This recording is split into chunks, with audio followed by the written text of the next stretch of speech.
اگلا سوال ہے حضور،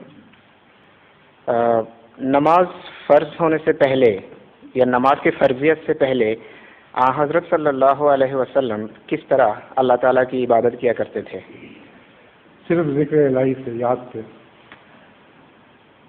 نماز کے فرض ہونے سے پہلے اللہ تعالیٰ کی یاد میں ڈوبے رہتے تھے. وہ کیا سوچتے تھے اور کس طرح خدا تعالیٰ سے اپنی محبت اور عشق کا اظہار کرتے تھے، اس کی تفصیل کوئی محفوظ نہیں ہے.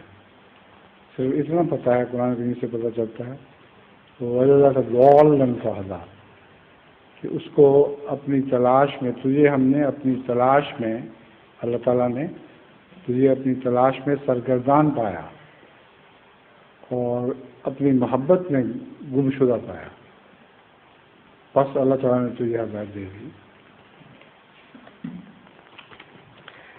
ظہور مہدی آخر